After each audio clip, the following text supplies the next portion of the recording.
Hello, my name is Manuel Morteira and I'm a master's student in Physics Engineering at Instituto Superior Técnico Lisbon. In the next few minutes I'm going to introduce you to the topic of my master's thesis, a work supervised by Professor Rui Dilão. My research is focused on so-called spin-orbit coupling and chaotic behavior in our solar system.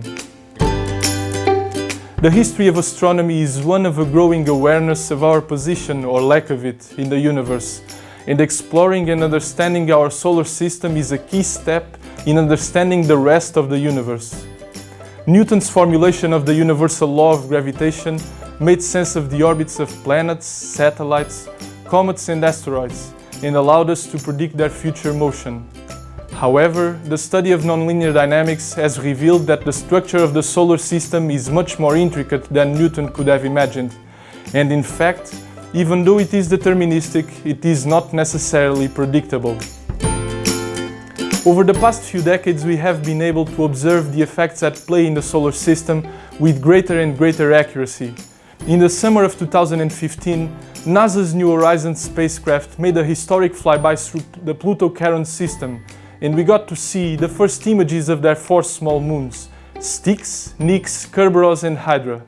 Of these, the best pictures are those of Nix, with resolutions that can go as high as 330 meters per pixel. As it turns out, Nix, as well as Hydra and likely the other 2 moons too, tumble and wobble chaotically.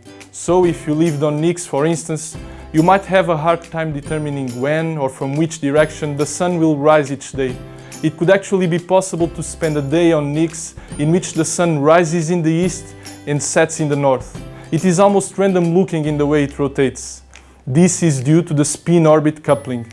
The football-shaped moons are embedded in a gravitational field that constantly shifts as Pluto and Charon orbit their common center of gravity, and this variable gravitational field sends them tumbling. The most obvious example of spin-orbit coupling is the Moon, which, as we all know, has an orbital period that is equal to its rotational period, resulting in the Moon keeping one face towards the Earth at all times. In fact, though, most of the major natural satellites in the solar system share that same property due to the low eccentricities of their orbits and are said to be in a one-to-one or synchronous state. Among the few bodies in the solar system which were found to be in a state other than the one-to-one are Mercury, which is in a 3-to-2 spin-orbit state, thereby completing 3 rotations on its axis every 2 revolutions around the Sun, and Hyperion, a moon of Saturn, which, like Nix and Hydra, is tumbling chaotically in 3-dimensional space due to its highly irregular shape and high eccentricity.